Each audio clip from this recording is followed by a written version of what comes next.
Assalamualaikum warahmatullahi wabarakatuh. Alhamdulillah wassalatu wassalamu ala Rasulillah wa ala alihi wa ashabihi wa man wala amma ba'du. Ikhwani wa akhwati yang kami hormati rahimani wa rahimakumullah. Kita lanjutkan pembahasan buku Misalan Wahidan. Kita memasuki ad-dars as-sabi'u, pelajaran yang ke-7, yaitu pembahasan tentang al-jumlatul ismiyah.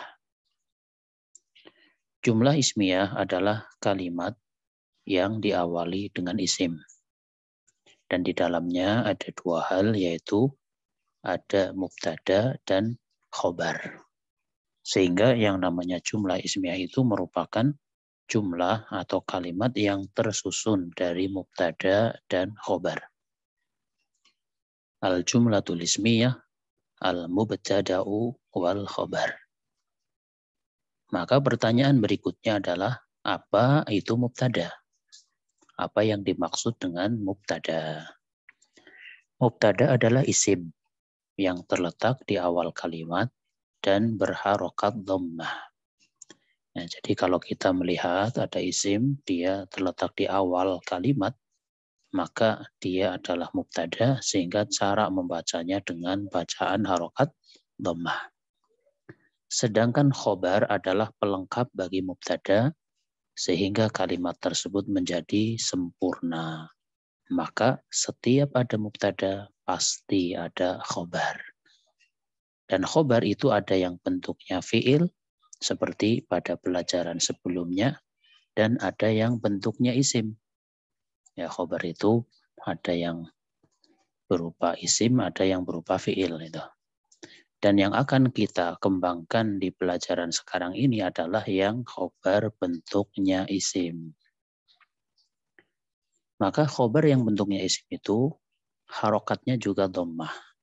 Sehingga bisa kita simpulkan bahwa mubtada dan khobar itu sama-sama berharokat dhammah. Mubtadanya yang dhammah, khobarnya juga dhammah.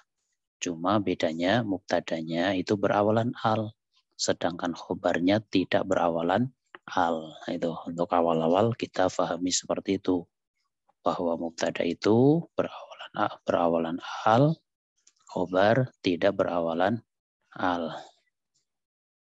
Ingat bahwa mubtada yang di depan, sedangkan khobar yang di belakangnya. Khobar yang di belakangnya. Dan yang perlu diingat juga bahwa mubtada dan khobar itu harus sama. Ini perlu diingat. Mubtada dan khobar itu harus sama. Dalam arti apabila mubtadanya berupa isim mudzakkar, maka khobarnya juga harus berupa isim mudzakkar. Apabila mubtadanya muannas, khobarnya juga harus muannas. Itu yang dimaksud harus sama. Mubtada, khobar sama jenisnya. Mubtada mudzakkar, khobar mudzakkar, mubtada muannas, khobar muannas itu. Untuk lebih jelasnya, ya mari kita perhatikan dua contoh di bawah ini. Satu mewakili yang mudzakkar dan satunya lagi mewakili yang muannas.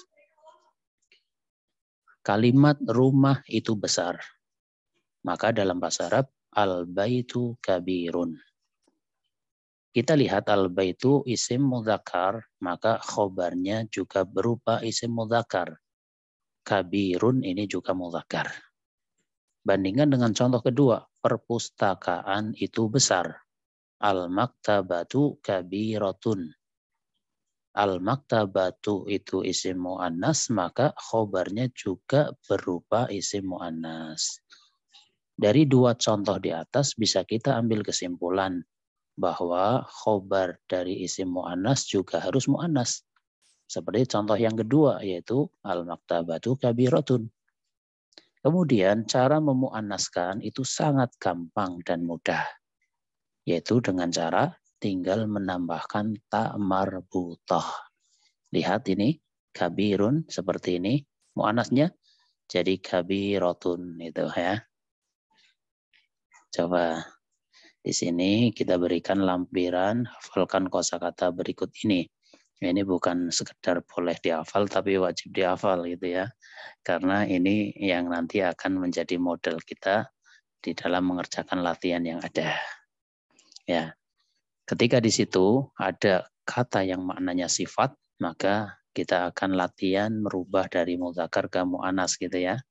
Pertama ada kecil, shaghirun, ini mudzakkar, mu'annasnya shaghiratun. Jauh, ba'idun, mu'annasnya ba'idatun. Dekat, qaribun, mu'annasnya qaribatun. Luas, wasi'un, mu'annasnya wasi'atun. Sempit, dhayyiqun, mu'annasnya dhayyiqatun. Batu, hajarun. Nah ini kalau ini sudah batu hajarun ya tidak perlu dirubah ke mu'annas. Ini kan bukan sifat ya. Pabrik masnaun ya tidak perlu dirubah ke mu'annas ini. Bersih, nadhifun, mu'annasnya nadhifatun. Kotor, wasikhun, mu'annasnya wasikhatun. Tinggi, tawilun, mu'annasnya tawilatun. Pendek, qasirun, mu'annasnya qasiratun. Dingin, baridun, mu'annasnya baridatun. Baju, qamisun. Ini tidak perlu dirubah ke mu'annas. Ya. Demikian juga halaman rumah, sahatun. Ini sudah mu'annas, tidak perlu dirubah ke mudzakkar. Ya. Jadi yang kita maksud memu'annaskan itu adalah untuk kata-kata yang di situ punya makna sifat. Ya. Kecil, besar, jauh, dekat. Gitu kan. Tapi kalau kata yang dia sebagai isim zat, ya contoh batu, ya pabrik, halaman rumah itu ya apa adanya gitu. Nah, kemudian yang berikutnya ada sekolah, madrasatun, ya ini tidak perlu dirubah ke mudzakkar ya. Kelas, faslun, ya faslun selamanya faslun. Kamar, hujratun, pohon, syajaratun, anak laki-laki, waladun, ya udara, hawaun gitu. Ya, sehingga yang tadi wajib hafal ya, silakan dihafalkan dulu. Bagi yang merasa sudah hafal, artinya nanti setelah menghafal dan ternyata hafal gitu, sudah hafal kosakata di atas, silahkan kerjakan latihan di bawah ini. Jadi yang boleh mengerjakan latihan yang sudah hafal kosakata ini. Ya, kosakata ini sudah hafal semua, baru boleh mengerjakan latihan. Bagi yang belum hafal gimana? Ya, hafalkan dulu. Ya, bagi yang belum hafal, maka silakan hafalkan terlebih dahulu. Jangan mengerjakan gitu ya. Yang belum hafal jangan mengerjakan. Kalau ingin mengerjakan, hafalkan dulu gitu. Ya, syukran ya. Terjemahkan ke dalam bahasa Arab dengan memperhatikan kaidah tentang mubtada dan khobar. Di situ ada 10 soal ya, 10 soal. Tentunya mengikuti arahan tadi, hafalkan dulu. Setelah hafal baru ini terjemahkan ke dalam bahasa Arab. Kamar itu sempit. Nah, tadi kamar sudah ada, sempit sudah ada, kan tinggal dipasangkan saja gitu ya. Tinggal melihat mudzakkar muannasnya gitu. Nah, sampai nomor 10 itu. Bersabarlah, fahamilah sedikit demi sedikit, jangan tergesa-gesa. Demikian ikhwani, akhwati yang kami hormati, rahimani wa rahimakumullah, yang bisa disampaikan pada pertemuan kali ini. Atas kesalahan, kekurangan yang ada, minta maaf yang sebesar-besarnya. Wallahu a'lamu bishawab. Subhanakallahumma bihamdika asyhadu an la ilaha illa anta astaghfiruka wa atubu ilaik. Wassalamualaikum warahmatullahi wabarakatuh.